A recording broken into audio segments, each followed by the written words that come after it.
Hey guys, how's it going? Hope you're all in good health. And today I'm going to be showing you how to make money in free-to-play with skills. So that's with levels.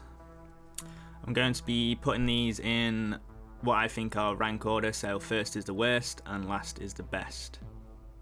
Now most of these levels are pretty high requirements. It's actually pretty hard to make money in free-to-play. But there's a couple on the list that have a pretty low level requirement and they're pretty solid money makers, so let's see if we can make a little bit of money.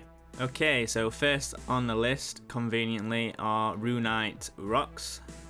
They are located in the wilderness and it's pretty far in. It's level 46 wilderness, so you have to keep your eye out for PKers. Now to mine Runite rocks you need 85 mining.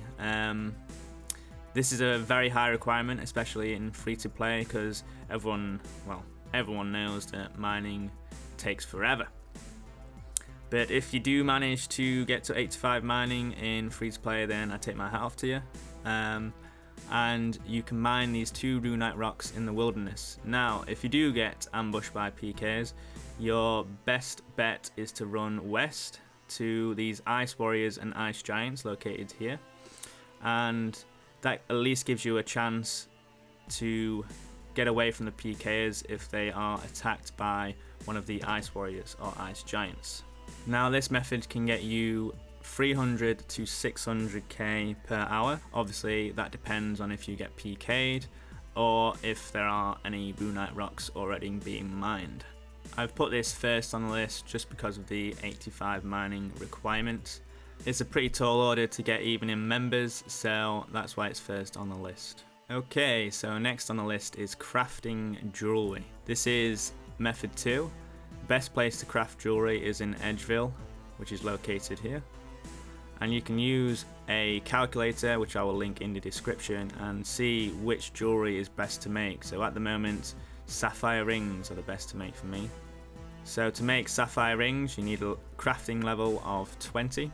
And all you have to do is craft at the furnace and then run back to the bank and deposit your rings. So if you've got enough bank space, deposit your rings. And before the rings are crafted, it's worth 4,979. And then after the rings have been crafted, which takes about 40 seconds per inventory, you have 6,448. So you're making about 1.5k per run. That gives this method 130 to 150k per hour, but I would recommend training your crafting because it is a very useful skill in members. Okay, method 4. Method 3. High Alchemy. Now, the best place to high alch is in Varrock at the West Varrock Bank, which is located here, and you need level 55 magic to high alch. Now, you might be wondering why it is best to high alch here, and you might be wondering what clan I am in. I am in a clan called World 308 Anvil, and basically what this clan does is gets smithers and alchers together, and the smithers smith what the alchers need to alch. So the main items they sell is mithril plates, adamant plates, and rune two-handers, and they also sell d'hide bodies, green, blue, red, and black. Make sure you ask for the price before you buy, because there are set prices in the CC, but this is a very good way to train your magic and make a little bit of money on the side. The prices will always give you a little bit of profit with each alch. I did this till 92 magic and made a lot of profit, and it's what I normally do in free-to-play when I'm not members. The prices for nature runes are pretty high at the moment, so I've set the price for nature rune at 300. So with this method you can make a profit of 24 to 180k, but if the nature price, however the price of nature runes, however the price of nature runes is normally 250, so that gives this method a profit on average of 84k to 240k depending on what item you alch. Right, so next on the list is smithing. This is method 4. The best place to smith is next to Varrock West Bank, where I showed you where the Alchemy place was, and this is where the clan World 308 anvil operates. And smithing in free-to-play is majority of the time a loss, but it all becomes worth it when you reach level 99. Wow. Now, some of you may be thinking you'll never reach that level, and it does cost quite a lot to get there. On average, it costs about 10 mil.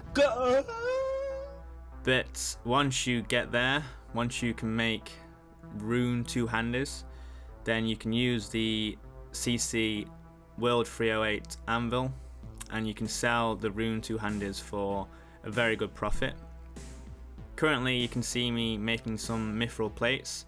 This is where you lose the 10 mil, but once you make it to adamant plates, then you start to break even, and then once you get to level 98, you can use dwarven stouts to boost to level 99 and start making the rune two-handers. At the moment, the bar prices are pretty high, so the method isn't as good as it normally is, but on average you can expect to make 350 to 450k per hour. Okay, for the last one on the list, it is PKing, player killing. This one isn't always profit, sometimes you lose a lot, but I'm going to put this one out there just because it's a dying art. This is genuinely the first time I've PK'd and my heart's pounding, so it was a lot of fun. As you can see here, I found someone, this was whilst I was recording the intro, I found someone mining Runite, so I ended up attacking him. He was skulled for some reason, don't know why, but you know, better for me. I got a bit more loot than I normally would have. This guy clearly didn't really know what he was doing, he was just trying to run away. He ran to the Ice Warriors and Ice Giants, which is a good idea, but as you can see it took him a long time to switch prayers, so I think that was his downfall. And then as I came back to finish off the intro, I actually saw a PKer, so I attacked them. These guys, well, this guy didn't really know what he was doing either. I mean, he was hitting me with his staff. Didn't put his protection prayers up for a long time, and I didn't actually notice his friend until later on.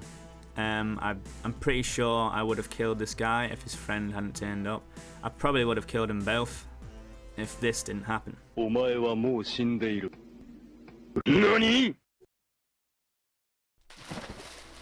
Yeah, I was for those of you that didn't know what happened there, he splashed on the entangle, so entangle would have stopped me for 10 seconds and they could have attacked me. But because he splashed, I managed to get away. This was the first time I've PK'd. It was a lot of fun.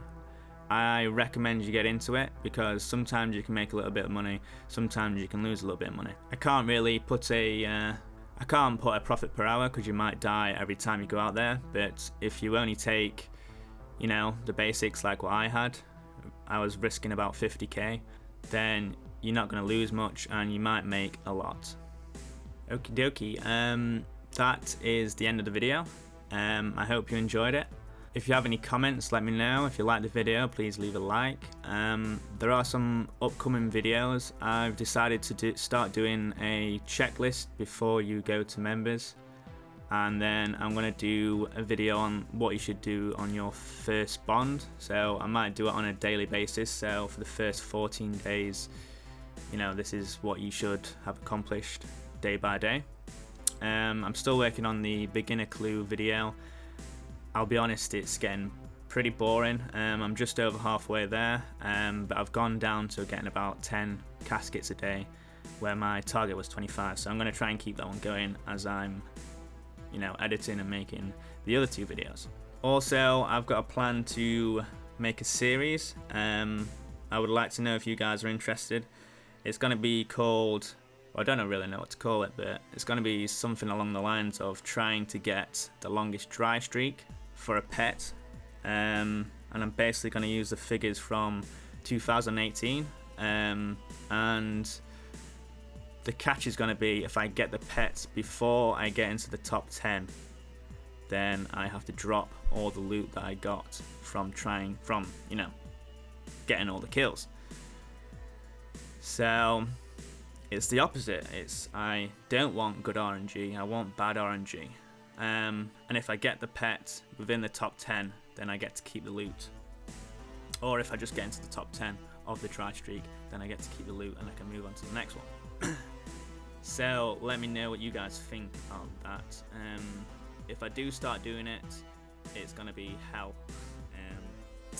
because you know I could be spending 500 plus hours on each pet.